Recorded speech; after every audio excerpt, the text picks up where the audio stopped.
Recommendation letters are an essential part of your med school application, but asking for them can feel intimidating. The good news, it doesn't have to be. Today we'll dive into a 4-step process for securing recommendation letters, including how to ask for them, ensuring everything runs as smoothly as possible when you're ready to get started. Nadine here with Inspire Advantage, helping students get accepted into medical school and other professional programs. To kick things off, let me give you a quick overview on recommendation letters. These letters are used to evaluate applicants in several ways so that admissions officers can learn about your unique qualities, your strengths, accomplishments, work ethic, and suitability for medical school. The number of recommendations you need depends on each school's admissions requirements. Most schools ask for 3 letters of evaluation, but some schools ask for 4 or 5, so make sure you check the requirements at each school you're applying to. There are 3 types of recommendation letters: committee letters, letter packets, and individual letters. Committee letters are written by your university's pre-med advising committee. This type of letter isn't available at every university, so verify with your school in advance. Letter packets are another option offered at some universities. Letter packets are letters assembled from your references, but they don't include letters from pre-med advising committees. Individual letters are very common, so they're typically written by individuals such as faculty members, physicians, employers, research, volunteering, or extracurricular supervisors. Let's get right into the 4-step process for securing recommendation letters. Number 1, start early. When asking for recommendation letters, it's essential to be mindful of application deadlines. Generally, you should ask your writers for rec letters several months before they need to be submitted. Asking for your letters ahead of time gives your writers the time to write and reflect on your strengths as a candidate. It ensures that your writers won't rush through the process or make mistakes. You should ask your letter writers while working with them or before your project, mentorship, shadowing, employment, or semester ends.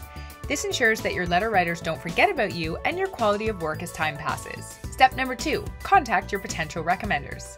Asking for recommendation letters can be done in person, over the phone, or via email. If you're going to ask in person, try to pick a time that is appropriate. For example, you could chat with a professor during office hours or with an employer during the break. When asking for medical school recommendation letters via email, keep the language and tone of your email professional, be concise and specific in your expectations of what the letter should include. You should also offer your writer instructions and guidance to follow and express gratitude for their support. Now, something I want to make note of here is when you're asking a potential recommender, they might say no, but don't lose confidence if this happens. Just ask someone else who is suitable and try not to take it personally. They probably have a valid reason for saying no. For example, perhaps they have too many obligations or they don't know you well enough to write a good letter for you. In this case, it's much better for them to say no than for them to rush through it or write you a subpar letter anyway, so don't sweat it if this happens. The 3rd step of the process, you want to provide your recommenders with your application materials. Once your recommenders are happy to write you a recommendation, provide them with the materials they'll need to complete this. These are the items you'll want to send them: your CV, your med school's application guidelines, including recommendation letter submission instructions and deadlines, any accomplishments that are not listed on your CV, so things like publications and professional or educational associations, your official transcripts, your MCAT scores if they're available, and then your letter writer might also appreciate a copy of your personal statement if you have a draft already ready. If you're asking for letters of recommendation from doctors that you've shadowed, make sure you provide them with several details of your experience. This will help them remember you and personalize letters of recommendation, as physicians often write letters for several students in a given year, so you want them to remember you specifically. Now, the final step in this process is to thank your letter writer. Your thank you email can be brief while properly expressing gratitude. For example, follow this simple structure. You could start with a polite greeting, include a clear statement expressing your appreciation. If applicable, you can provide an update about the medical school to which you applied, and then you want to finish with a professional closing and your signature.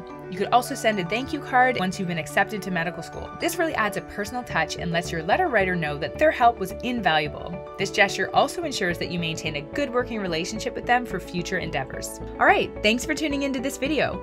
Make sure you subscribe to our channel for all the latest and greatest on the med school application process. Cheers to your success!